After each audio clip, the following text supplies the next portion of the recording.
I think we're just going to give it maybe one more minute for folks to log in, grab their lunches.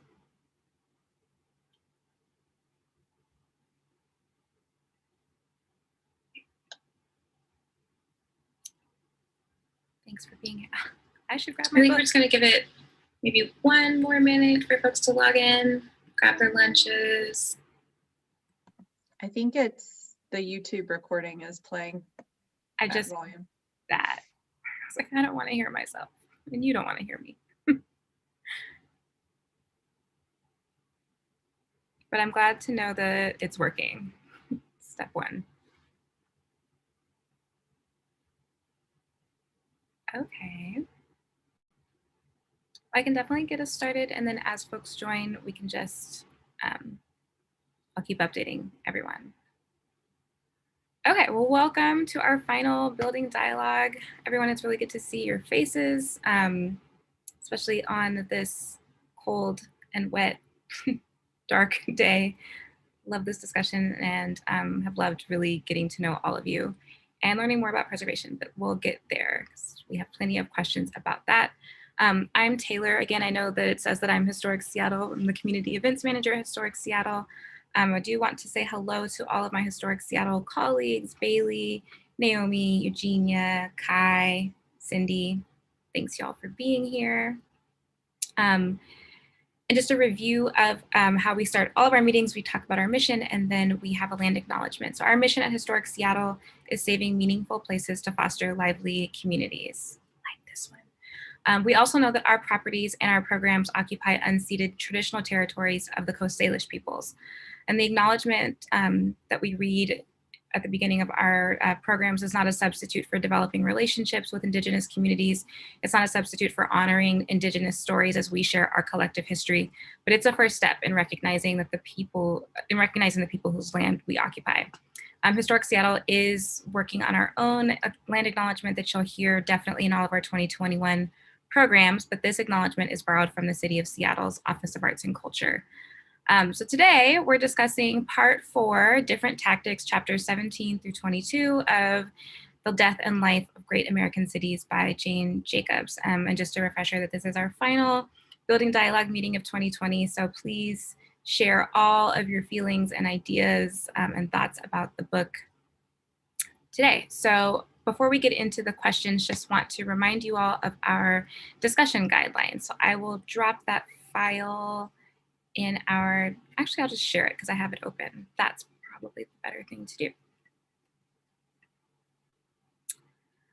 Okay, so we're all here and we've done this a few times, but a few reminders for us. We definitely want you all to keep in mind that we're a group and we want to be courteous while others are talking. So if you can avoid interrupting while someone is speaking, you can wave your hand in the camera. I'll have it on gallery view and so will Naomi. You can also use the raise hand function in Zoom if you have something to say. And then we want to just, keep in mind that those of us who talk a lot may want to just take a pause if you realize that you've been sharing a lot, although today I don't think that'll be a problem and I actually really want to hear from everyone. But we do want to make sure that everyone has a chance to speak and share their thoughts and opinions about the book. And avoiding side conversations in Zoom is key just because we all can hear you. The chat is a great way to communicate something that, you might want to comment or share a response to what something is saying. But rather than interrupting them, you can totally use the chat for that. And then just a reminder that we all come from different experiences and our points of view are going to differ. So please just be respectful of our discussion and of each other. If there are any instances of racism, sexism, homophobic comments, discrimination, or insults, Naomi will very gracefully remove folks from our meeting together. Okay, so I'm gonna stop our share and get into our questions, which are great. And before we do that, any questions from anyone? I know that we do this every week, so I imagine the answer is no, but I realized last time that I didn't ask that question, so. All right, cool. Here we go. So we are, nope, that was what I just read. Here we go. So we decided for this last discussion to do one question from each of the chapters, and then we have a handful of questions that just allow you all to reflect on the book as a whole. So hopefully, you know, we can get through these questions and then you can share. I don't feel too super picky about the book, but I respect that I put them in the order in the reminder email, so I will go in order. So our question from chapter 17, and I'll read that. Jacob says, because we lack any ideology that puts government as the landlord and owner of public housing in context with the rest of our national life, we have no sense about how to contend with such a thing. So our question in response to Jacob saying that is Seattle's mandatory housing affordability and the housing affordability and livability agenda has partially shifted affordable housing into a developer responsibility rather than the city-run model of public housing authorities. Would love to hear from you all. In what ways is this good for people in need of housing, and in what ways is this not good for people in need of housing? And do you think rent subsidies directly to people, which is what Jane Jacobs is arguing in favor of, would be more effective than funding the development of housing units? Why or why not? So a lot of stuff there. I will drop the question in the chat so that you can read it because I am a visual learner. And feel free to just unmute yourself and hop right on in there. Taylor, I have a question because I know you mentioned, so we have like one question for each chapter, but each chapter talks a lot about a lot of different issues. So if someone wanted to talk about some other aspects of the chapter, I just want to make sure that's okay too. Absolutely, yes. Especially with a smaller group today, totally. The questions are really a guide, so you don't have to stick with just these, especially if there are other things that jumped out from any of the chapters that we're discussing. Okay, great, thanks. Yeah, thank you, Eugenia. Any thoughts about any of this? I know there's a lot in there. Or any thoughts about anything from chapter 17? Not too long. Well, you know, about the Seattle mandate on affordability, I don't know. I've only been here not even a year, although I lived here for 15 years long ago. But I've just moved here from Michigan, and there is affordable housing being built in Ann Arbor, Michigan, and it's done by the developers, but it's internally subsidized. In other words, they build a project and it has expensive units, middle and low income units, and the people who are buying the expensive units are subsidizing the poorer people in the building, which I would argue is probably more unfair than government funding because it puts it on a very small select group that just happened to move in there at that time and place. And whereas government, you can spread the load over a much broader group of people and more equitably, I would argue, depending on their income, not just where they happen to live. That's how it works. Doug, are the ones you're thinking about, are those rental or are they owned or are they Both? both? Yeah, I think As far as I remember, they're both, you know. Yeah, I mean, affordable housing, it's a really large issue, of course, and oftentimes it seems like most of the affordable housing or low income housing in Seattle here are done by affordable housing providers that have been doing this for decades. Well, how do they make money? Do you know? Or are they nonprofits? They're usually nonprofits. Some are PDAs, public development authorities. So they almost always, their financial structure is very complex. And I think Kai could probably speak. But they stay above water. Yes. Yes. Do they use community land trusts like in New York City? Do you know what a community land trust is? I don't think they had those in Jane Jacobs' day. No. Some of them do, but a lot of them put together low-income housing tax credits. If it's a National Register eligible building, they can also apply for historic tax credits. They get a lot of money from the Office of Housing, the state. It's sort of, they combine different levels of government funding and all that. And so and usually, especially for existing buildings, you know, a lot of the affordable housing providers, they've done much of their rehab here in Yeah. the city. What I don't understand is I'm amazed how much construction there's going on, particularly residential construction in Seattle. I know the city's growing at a healthy pace, but nonetheless, you'd think supply and demand would lower or at least level off housing You have costs. enormous They numbers of keep people going up. coming in. What? You still have enormous numbers of people coming in. But I think it's about 10,000 people a year that move into Seattle. No, not a year. I can't remember. I think we're building more units than people moving in. Everywhere I go, and I bike all over the city, it's just one 5-story housing project after another. Yeah, Endless. I could definitely see a glut in the market rate apartments, and you could see that. But that happening should now. help. That should help in general. It with real should, but estate it prices. doesn't. I There's don't still know a great why. demand for true, actual affordable housing, not the But area why are immediately. house Yeah. prices going up if supply is outpacing demand, outpacing population? Or are Is they? Have they this- leveled off? well, I don't know. Is the supply for? There's still a great demand for truly affordable housing. So No, I'm not. there's still I'm not talking enough about for the that. general real estate market, which affordable is an important, critical chunk for today's discussion. But in general, why do they keep going up? Yeah, because the trickle down theory here doesn't work, right? I guess so. No. Yeah. Well, not just trickle down. I'm talking about prices for everybody. It's not just trickle down. Supply and demand applies to all levels of housing, affordable and above. So I'm confused by it. Well, it takes, I think, years or decades for it doesn't just immediately happen.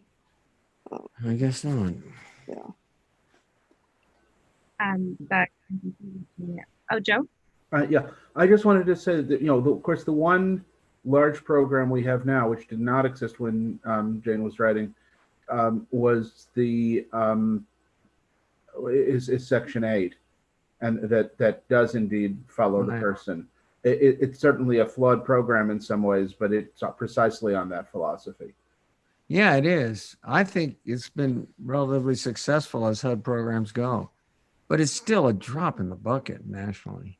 Right. I mean, the sheer scale of it doesn't meet the problem, but the fact is that it is a program that was founded on exactly that principle that you proposed. Yeah, you're right. Thanks, everyone. So our next question is from chapter 18. So Jacobs described several possible ways to merge automobile space with pedestrian space. These ideas may have been revolutionary in 1961, but are more commonplace now. Some examples that we have of this in Seattle are Bell Street Park and Pike Place Market. Do you all think these places are successful in Seattle? And what other examples of this do you see in Seattle? And I'll put this question in the chat too.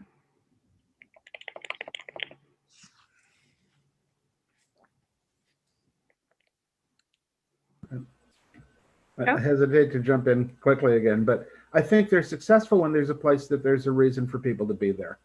That just the creation of a space, when somebody takes, does a Vest Pocket Park with no amenities in a residential neighborhood, it's liable to go unused, things like that. But generally, when there's some reason to be there, people use them. That's true. A lot of these public streets you see closed now, signs out. The street is closed. There's nothing going on in them at all. They're just dead. And that actually came up in our discussion, and I can't remember if it ended up on this or not. I think it was Eugenia's point about the safe streets in Seattle. And was that here or was that in another part? So many of these chapters, I felt like talked about related things. Eugenia, you can tell me if I'm totally wrong about this, and it wasn't for this chapter.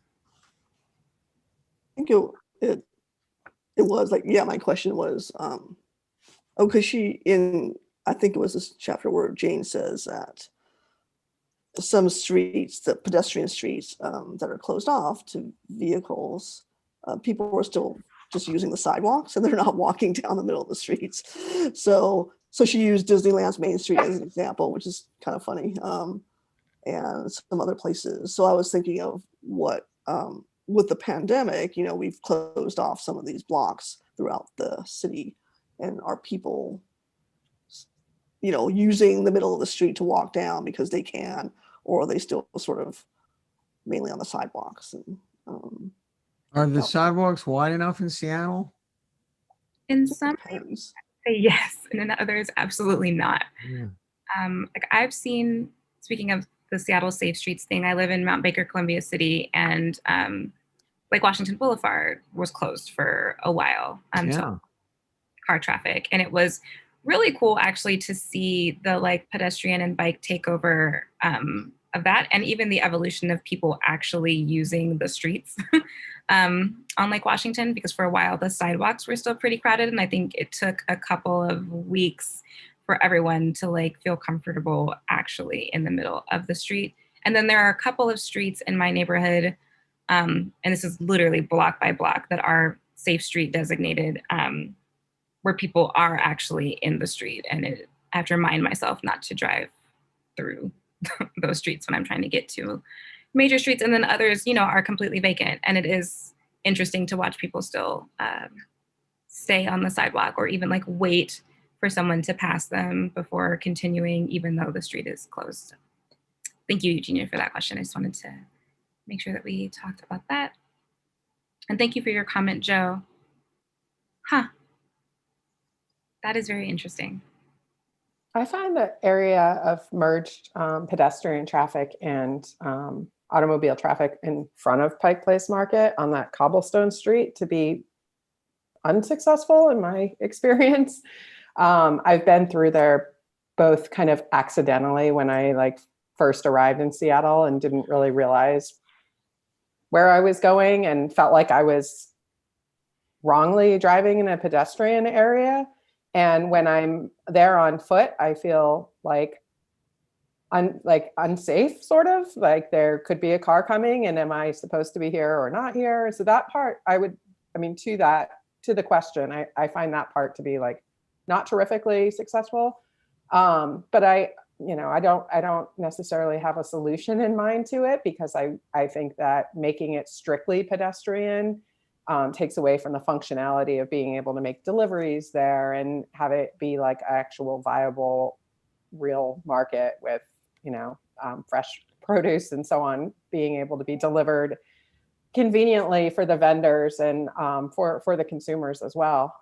But I think that part is a little bit tricky for me. So I think there sort of needs to be some more boundaries in those instances where it's a shared space with vehicles and pedestrians. And to Joe's point in the chat, I live on Finney Ridge, and there's a safe street on, I think it's First Avenue north of me. And same thing, like throughout my neighborhood, I ride my bike these days, and there were so many pedestrians, not on a safe street, but on a regular open street. There were pedestrians, so many pedestrians on the street that I had to ride my bike on the sidewalk to pass safely, which is kind of a funny irony.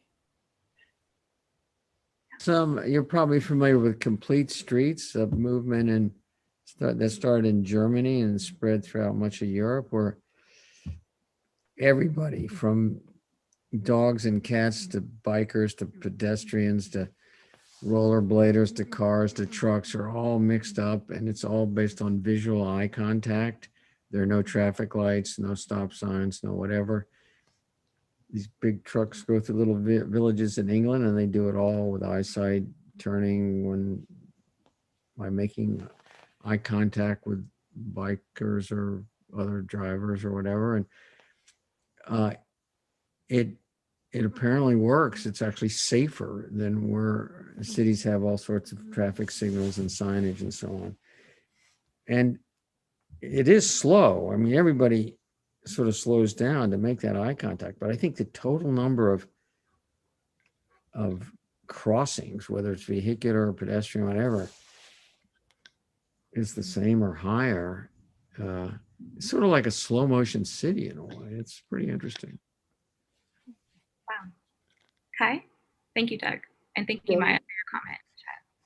Bailey, the example you gave in front of the market, I was thinking the exact same thing, but I had sort of a different take on that because I am always intrigued by sort of those places where it's just organically, the results are just organic, right? I mean, you do have to have deliveries, you have a lot of people walking through, you do have cobblestone, which slows down the traffic, you do have this nice organic mix. I like those areas that aren't like DCI controlled with like automaton type of, here's a section for you to play chess, here's a section for your dog, here's a section for, I sort of like those areas where it's just naturally evolving rather than being felt like the city is telling me, showing me, holding my hand about how I should experience some sort of urban space. Granted, it gets a little sketchy when you're walking or driving down in front of the market, but that's sort of part of the thrill of it. That's the market. Belltown, the little pocket park there, I don't know how often it gets used, but I probably guarantee that it doesn't get used to the extent and in the ways that it was probably originally designed for by city planners at the city. Just to add to that, street life is not a good urban planning exercise because it's not usually done by people that would use it. And it's done by people that have been in school before I was born, probably. And maybe they don't know what the current millennial generation wants to do with their time and space. And what, connectivity on your phone is probably where their face is instead of looking around them. Thank you, Ricky. And both of your comments, Ricky and Kai, made me think about Georgetown in Seattle in the summer and my own activities and, patterns and behaviors there and the way that I walk through like those streets. I am in the middle of the street and don't often think too hard about the fact that that's true. And when there's a car, we move and then literally go right back to being in the middle of the street there. Yeah. But back to Ricky's comment, people walking around of any generation watching their phones, that can be a real problem. When I'm biking, which I do a lot of, people with their phones walking around are really dangerous. I mean, you have to give them a wide berth. Yep.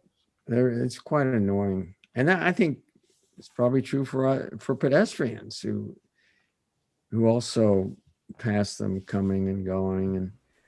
And it's pretty selfish, in my opinion. Sorry. Way selfish. I would have to say right now during COVID, the walking around with the phone on the arterials has become seriously dangerous because you have a person who's doing no social distancing because they're not aware and everybody else has to accommodate them. And that's, and especially, and if two of those people are coming towards each other, they're totally unaware of any need to distance. And it's literally got to be one of the factors that amps up the contagion. Eugenia, I see your little hand icon. Yeah, I use the hand icon. I want to mention the Bell Street because Taylor, you have that on the question. So I've used Bell Street as a pedestrian and as a driver, and neither one of them is a good experience. So, and here's why: as a driver, you can only go one block, and then you have to make a right turn. So you, even if there's like no one around, no other vehicles, no buses, no pedestrians, you could get a ticket for for going straight. And the signs aren't even that clear on Bell Street in Belltown. Like if you go, so I try to, as a driver, I try to avoid Bell Street as much as possible. I will like go a couple extra blocks to go to another street that I need to. And as a pedestrian, I've walked around Belltown quite a bit, especially since the Franklin Hotel is right on 4th and Bell. It's an advocacy project for us that we've been trying to save for years. As a pedestrian, what they've done with the pavement and the bricks, and it's almost too close to what's on the street. So that if you're a pedestrian, you're walking, you're not paying attention, you just think you're safe. And that and so that distinction between going from the sidewalk to the street is almost indistinguishable. And if you're not paying attention, like I don't look at my phone when I walk, but if you're doing that, or if you're just talking to someone that you're walking with, or you're looking, you know, at buildings or the street or trees or whatever, you can easily just walk right into traffic. And if you don't see that you don't have a walk sign, so that's sort of a classic sort of, you know, I won't get started on transportation planners, but like it's sort of like it's a case where it's supposed to be better for pedestrians and slow traffic down, and it's not necessarily that successful. Yeah, and I lived in New think- York. Oh, sorry, go ahead. I was going to say I lived in New York before I moved here, and there are a lot of car and pedestrian street altercations. And here I still sometimes, if they're not dangerous, enjoy watching them. And my favorite that has happened is in Bell Street Park, where a FedEx driver and a woman holding an entire cake got into a standoff over who had the right of way, and she threatened to throw the cake at him and refused to move. It was a huge, like, whole sheet cake. And they just screamed at each other for many minutes about who was in the right, and neither of them could move. And the lady almost lost her cake over it. So I don't think that area is serving either party particularly well, to the points that many have said so far. Yeah, and I was just going to add to or respond to what Kai said about the like organic sort of chaos of the area outside of Pike Place Market. That, you know, it's our #1 tourist destination. So the majority of there are a lot of, you know, Seattle locals that use the market and use that space as well. But the majority is going to be people that have never been there, and they don't know what the hell's going on. And their head is, if it's not in a phone, it's looking around and taking it all in. And so it's like especially kind of problematic to have regular delivery people like that go there all the time and are just like, what's going on here? Why are these people standing in the middle of the road taking pictures? So that was just, I don't know. I think it maybe in a place that was not so touristy, you could have that eye contact, organic, like it mixed happening without such danger, but there it just feels a little nuts. Agreed. Does anyone know, do we actually get accidents in Pike Place Market from this? I don't know. That's a good question. Probably just screaming matches would be my guess. Speaking of phones, I do see people recording said altercations and putting them on social media quite a bit. So there's that part. So I'm going to move us along to our next question from chapter 19. So Jacob says on page 34, let us first consider the role of landmarks as announcers and dignifiers of diversity. Not all city landmarks are buildings. So to you all, what is your favorite non-building landmark, capital L, or local landmark in Seattle? I feel like you all have some good ones. Oh, boy. Well, in my neighborhood, we got the Wedgwood Rock, The which is literally a landmark before there were any white settlers. I'm Googling that right now. Where is that, Joe? It's at 72nd, and I think it's either 27th or 28th. I believe 28th. It's a 29-foot high glacial erratic. I think it's the largest glacial erratic in the city. Was it from the Missoula floods? Presumably, you know, we have several smaller glacial erratics around here, but that's the monster. Thank you, Naomi, for putting that in the chat. Thanks, Joe. They're building a beautiful big gateway down in Seward Park. It's not finished yet. That seems to be sort of Native American inspired. That's going to be, I think, a really nice work of public art. And there are lots of little statues. There's one I passed when I'm biking near the University Bridge at the north end of a little girl throwing flowers to a bird or something. And it's just exquisite, tiny little bronze. I see some great bronze sculptures along the Burt Gilman Trail or some. I think the city's done a good job. There's non-building. There's definitely landscapes Of course, we have a wonderful Olmsted Brothers system here. It's such either as a pedestrian or as a driver going through some of those, like in Mount Baker.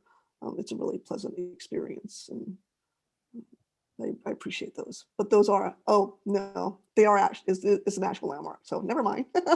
Doesn't need a landmark. But you know, her line at the beginning of the chapter, am I interrupting? Okay. Nope.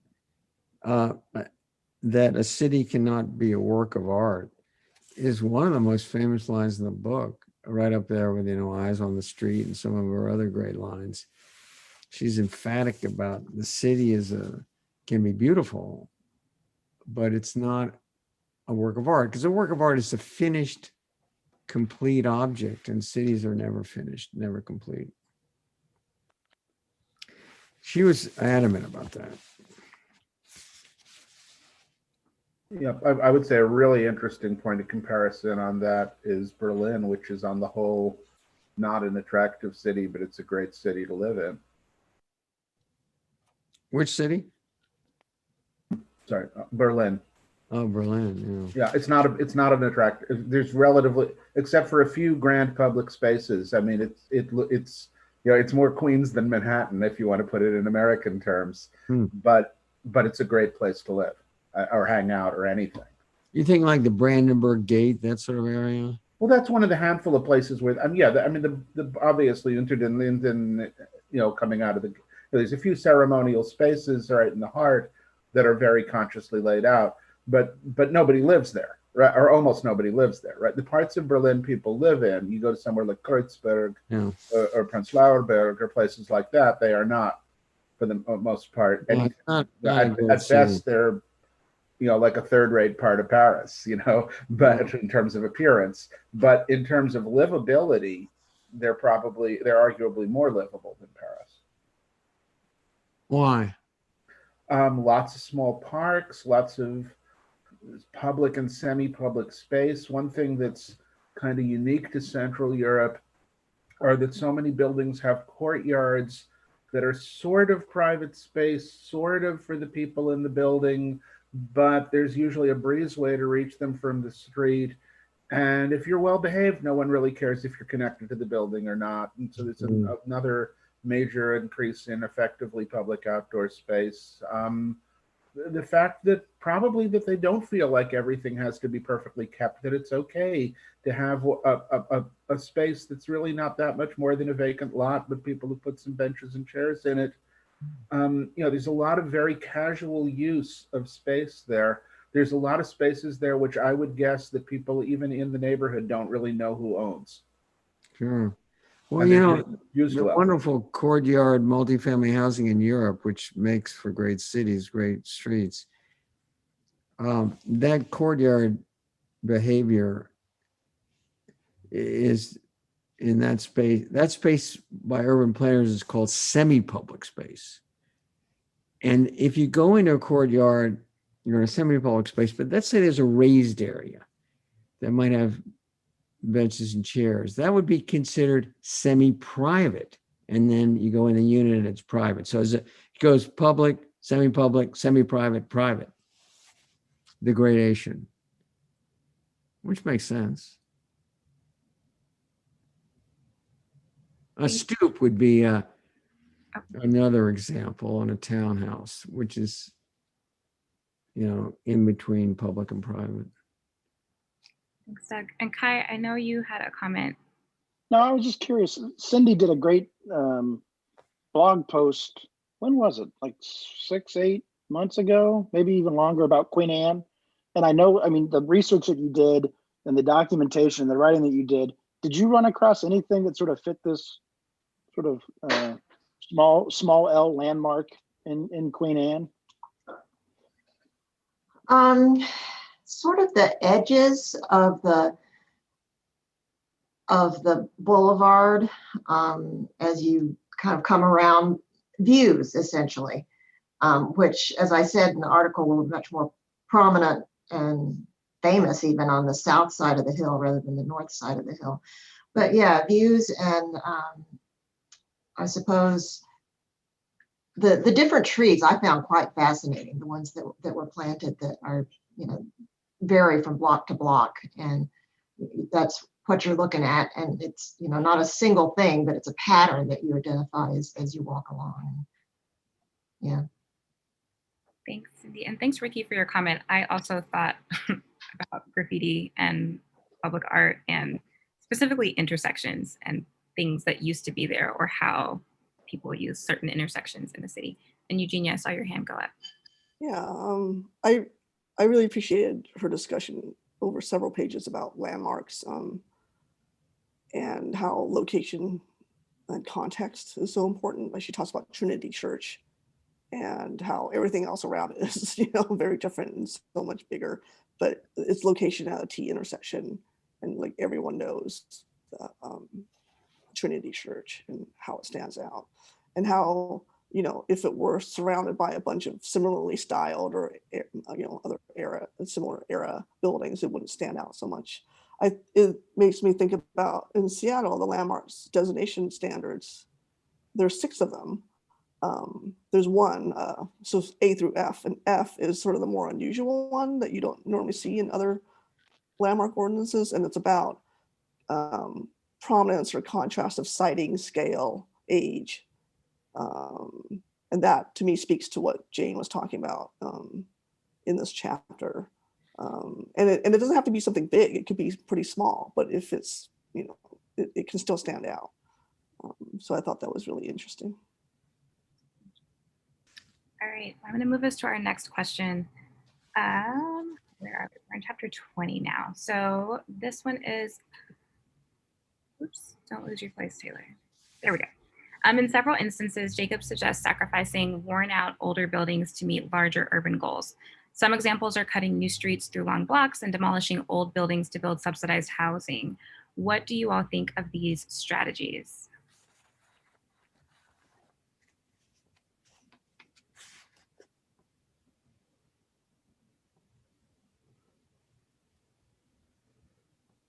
And if we don't love this question, we can move on because we have a bunch more. All right, I'm going to move us along.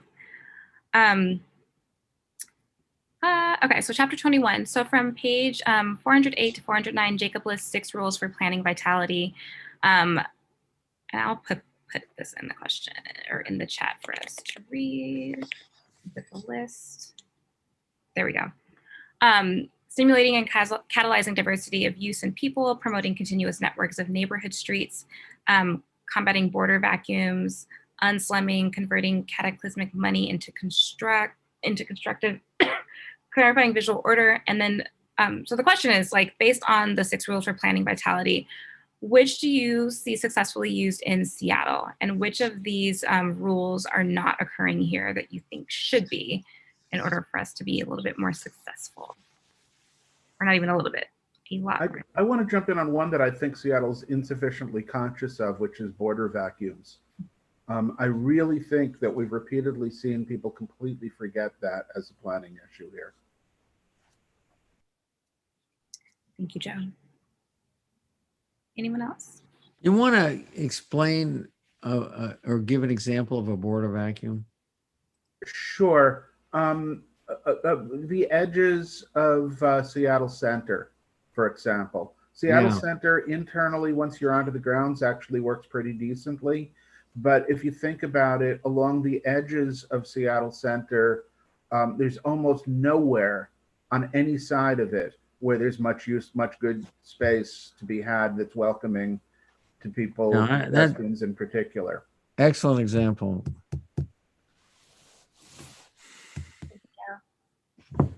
Anyone else have thoughts about this question? Seems like the cataclysmic money could be an issue here in Seattle, I would argue. There was no like gradual to our recent tech boom and influx of wealth in the city. And I would say that it's had a catastrophic result in the majority of cases. Yes, thank you, Bailey. Agreed. Conversely, we don't even really have the unslumming issue here. There's even the worst neighborhoods of Seattle are not what in these would be thought of as a slum. We just don't have them. No, we don't. It's true. Okay, thanks y'all. So there are no other comments about this. Oh, do you have a comment, Doug? Okay, cool. I have a comment because I apologize. I did not recently reread the book. I've been going on my memory of it, which is very strong, but I have not. What is the thing about clarifying visual order? Could somebody expand on what she meant by that, or am I out of line to ask that, not having been reading? Well, she talked. You're not out of line to ask that question. I'm I sorry. mean, she talks about different levels of complexity. You know, there's the simple complexity of billiard bars, the Newtonian physics, and then there's more complex things where they're more than one variable, and then there's disorganized complexity, which is just beyond any ability to measure or understand. It's more or less chaotic. But in urban planning, well, that's the third type. It's called in urban planning. What Jane Jacobs meant by talking about this in terms of urban planning. Well, she was talking about a fourth type, organized complexity, and urban planning can deal with organized complexity, which is the sort of dance of life and all the moving parts that are moving on a daily basis or a weekly or annual basis or over a decade or a century. And I think that's what she was talking about, orchestrating. Is that what you mean, Joe, or something else? So from what she talks, so the American cities are famous for the grid system, right? It's order. And so yes, it makes sense because it makes better sense for driving. And, if you're walking, it's hard to get lost in the grid system. It's impossible unless you have horrible sense of direction. But so she's talking about sort of the more organic cities that have developed more organically, which are probably more older cities, and there are irregularities, so that you're as a pedestrian or you're walking around, you become more engaged with your surroundings. Or even if there is a grid, like in San Francisco, she mentions, because of the topography, that makes it very different. So you're looking at things in a different way, and what you can sort of see in the distance versus what you see in the right. Well, that's true in Seattle too. I mean, the grid is so Yes. discontinuous because of the topography. Right. I get lost again. I have only been here a while. I get lost a lot in Seattle. I have a story I must throw in here. The first weekend, like within the first couple of days I was here, I had a job interview, which was on 2nd Avenue North. And I started on the wrong part of 2nd Avenue North to find the place. And 4 times between where I started and where the interview was, my route was interrupted by staircases. Jesus. Did you get the job? Yeah.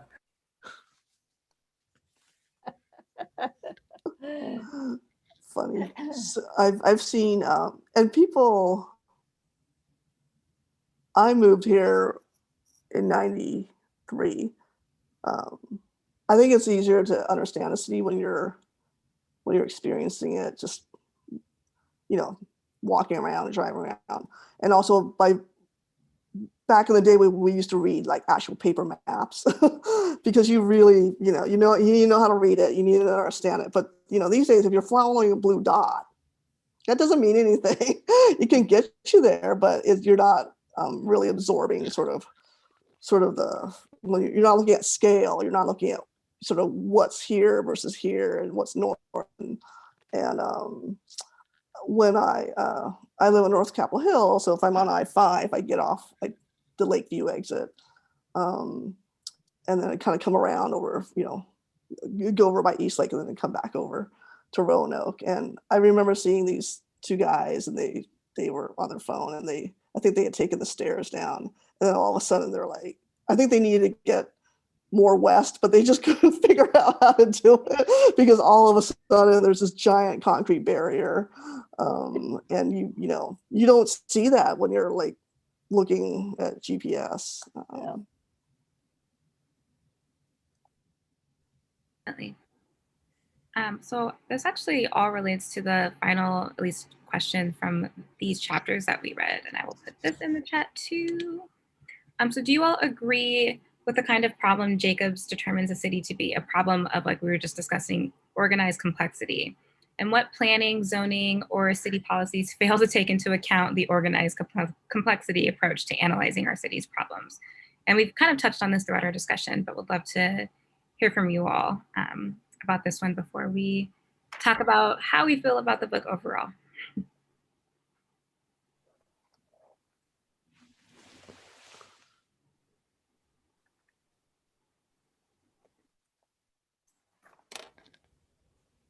Any thoughts?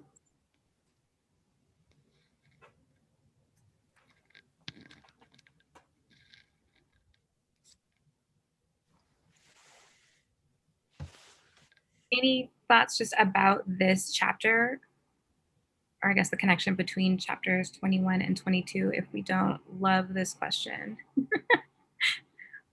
Totally understandable, Eugenia.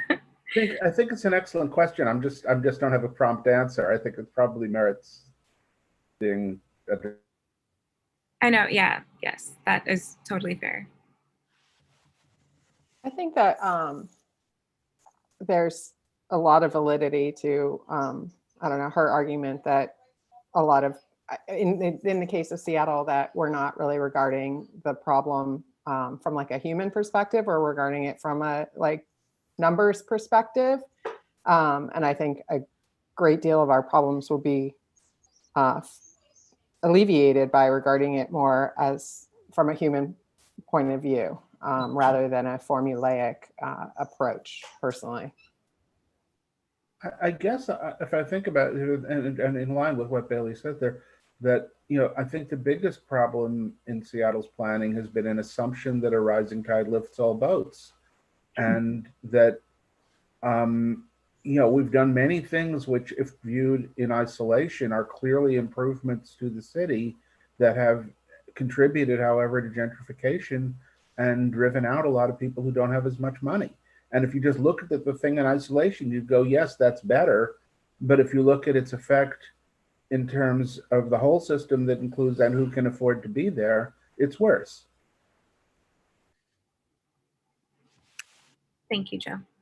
Yeah, this question and this chapter of the book, as per usual, I just reflect on my own life, and that's how I like process and understand the things that are happening around me. But it made me reflect on the neighborhood that I grew up in and I still live in. I live on the border of Mount Baker and Columbia City, and think about how my streets have transformed over my 3 decades of living here.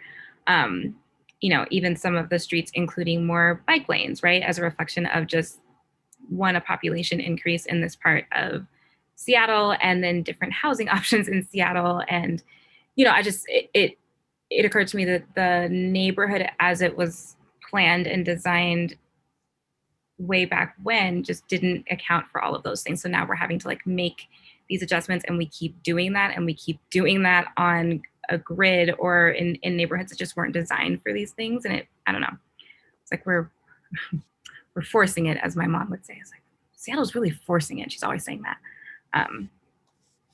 That was the catchphrase that came into my mind as I was reading through these pages of this chapter. Yeah, sorry, I had a kid walk in the room as I was trying to speak there and kind of threw off my concentration. But it's kind of to the point Ricky was making about, you know, people making choices for the city that don't really necessarily have their finger on the pulse. And at one point in this chapter, she writes about city dwellers indeed are commonly great informal experts in precisely this subject, and the subject being unaveraged clues. So it's like the little nuances that, you know, taking a look more holistically at the problem rather than like a formulaic approach to solving the problem, I think would be better. I don't know if that helped my point at all, but I felt like I needed to try again. Yeah, I Just also wonder think, what Jane would have had to say about Costco and BJ's and city dwellers that go out and go load up the car and have to bring things back, or whatever way that, or now Amazon and everything that has changed the use of shopping, and the availability of just going in your neighborhood for things, or the want to do that. well, as a New That's all Yorker, she was very I used to being able to get things delivered. Say that again, Joe. As a New Yorker, she was very used to being able to get things delivered. Even get you, but that was just normal. Even in New York, they'll go to New Jersey to do the right shopping and then load up and come back. Let me tell you, that's New York now. Yeah, that part I agree. But in terms of delivery, New York was less changed by the availability of delivery than anywhere because they were used to it. So does anyone know why Jane left New York City for Toronto? Vietnam War, largely. Uh-huh. She had 2 sons that were at draft age. And when she was at that stage in her career, she had become very active in the anti-war movement. And it was, she moved essentially to get her sons away from the draft. Interesting. I invited her to give a commencement address at the University of Michigan. She never gave commencement addresses, but because Ann Arbor wasn't so far from Toronto and we were going to drive up and get her and we all loved her so much, we thought she might come, but she died just about the time the invitation came. So I never know if she would have come, but she regularly turned down commencement address invitations all over the world, which is sort of, I don't know why. Did she live in Toronto to the end of her life? So she stayed there. Yeah, she died there as far as I know. By the way, I just noticed, we're obviously a group of Seattle people with Seattle as a reference point, and a few of us with a few, various other cities in varying degrees. I think very near us is a city that it would be very interesting to think about in a lot of these terms, which is Tacoma, which has clearly come way back from where it was 30 years ago in many respects, and obviously has done quite a few things right in the recent past after a very long history of doing quite a few things wrong. I don't know how many people here other than me spend any time there. I mean, I haven't, of course, during the COVID time, but I've always, I've long gotten down there every month or two because I have friends there. And there's just, it's really been fascinating to see a city that has just put the meat back on bones that are there from 100 years ago. What have they done right? I couldn't tell you what. I'm not involved enough in Tacoma decision making and politics to tell you why it's working well. What I can tell you is it's working well. Yeah. I do think probably part of it is that they've certainly been getting public transit way more correct than they did a while back. I think there was definitely a generational shift from the 80s into the early 90s. And in particular, for the first time, a significant number of African Americans coming into leadership positions in the city in that era, including Harold Moss, who died recently. But I couldn't really tell you what they got right, other than they have lower real estate prices. Not right. Presumably, the real estate prices are a good bit lower there than Seattle. That helps. Sure. But I mean, the East 6th Street neighborhood there is as interesting as pretty much any one neighborhood here in Seattle now, in terms of being a hopping, hip, youth-oriented kind of a thing. That they've got their areas which have had certain kinds of that kind of gentrification, and still, there's still a lot of decent, reasonably priced housing to be had around East 6th in a way there sure isn't around any comparable neighborhood in Seattle. Yeah. I think of Tacoma similar to Brooklyn and how it has changed. So Seattle's Manhattan, Tacoma is Brooklyn, and maybe Bellevue is a really fancy Queens or something. But Does that mean Georgetown can't be Brooklyn? Marlon made a point in the chat that they shut down the smelters too, which, as far as getting people to want to live somewhere, the less it feels industrial wasteland, the more likely people are to take you up on cheap property. Yeah, that was crucial. I mean, as long as they were smelting arsenic laden ores over in Ruston and making wood pulp in the middle of the harbor, Tacoma was not going to come back. That's certainly crucial. Is it still a bigger port than Seattle? Probably. No. It was. I know that. When I lived here 25 years ago, it was bigger. So I know Tacoma really well because I worked there for 5 years when I was with Artifacts Consulting from 2004 to 2009. I lived in Ballard and I commuted there. As a single, at the time, as a single person in my like mid to late 30s, it just was not the place. I really appreciated the history of the architecture, and obviously I was in preservation consulting. They did a lot of things really right in Tacoma, but also a lot of things not so right. And it was amazing that I could, at noon time, lunch hour, right, I could be on Pacific Avenue right downtown, and you could shoot a cannon down it. I mean, it was empty, and this was before Russell Investments left. And to come to Seattle, and it just never.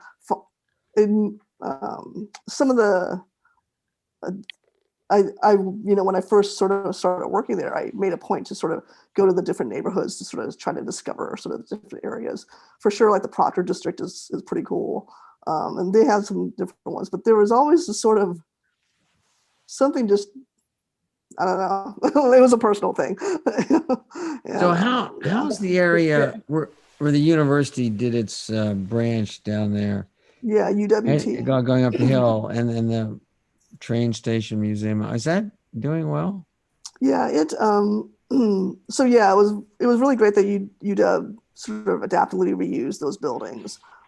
It's a historic district. And Chihuly did the bridge and all that. Is that lively, active area? Yeah, there's some, there's definitely, there was a big, the old trains with the courthouse. Well, it's courthouse now, is the old train station. There was a lot of really good projects for sure. But also the last 5 years, the stadium district has become really lively, which hadn't been probably in 100 years. Where the dome is, you mean? No. The over by Stadium High School. Oh, okay. And also, while it's not comparable because it's definitely not at all a gentrified neighborhood, the area over by Lincoln High School there has preserved all of its older businesses and is gaining some new ones. I mean, I agree. Downtown is probably the weak point, and until that block where the Luzon Hotel and so on gets filled back in, there's going to be a hole in the middle of downtown Tacoma. Yeah, that was they basically destroyed. They had a Japantown there, and that's where it was. They destroyed the Japantown. Well, you've inspired me. I'm going to drive down. I haven't been there in 25 years. And and one last thing. I mean, there was a great preservation project where they took an old car dealership showroom. It's a beautiful space. It's a wine house now, but across from Wright Park, the old Scottish Rite Temple was just torn down for no reason. It's just a big old empty space. So you get that sort of, dichotomy of like some great preservation work and then some really bad redevelopment going on. Well, we are almost at our time. I want to say thank you all so much for a great discussion today. And I love that we ended on Tacoma. My parents had a house there when I was a kid in Hilltop. And my dad kept one for a long time. And anyway, one suggestion is when this happens again, 12 to 1 is sort of right in the lunch hour. It'd be nice if it was clearly before or clearly after lunch. Like I'm starved. For those of us who have jobs to get back to, the lunch hour is the one time during the day it's going to happen. Right. That actually brings me to a couple of just like wrap up comments. So I will send out a survey because we do want to know what you think and we want you to tell us everything. We've learned a lot. We are going to continue building dialogue in 2021. Internally, we've been talking about other sorts of texts that we can read, maybe articles, listening to podcasts, and really kind of mixing up what we are discussing since it is a dialogue. So we'll follow up with you all, but definitely want to hear from you. This has been really great. Thank you so much. I've learned a ton. This was really my entry point into historic Seattle. So I love that it was this book and learning from all of you. And you'll get some sort of email communication from me, but you're welcome to email me if you have specific things that you want to chat about. I'm happy to do like coffee dates if you want to just give me some direct feedback. All of that is welcome and open. So thanks, y'all. Thanks, everybody. Thank you. All right, bye.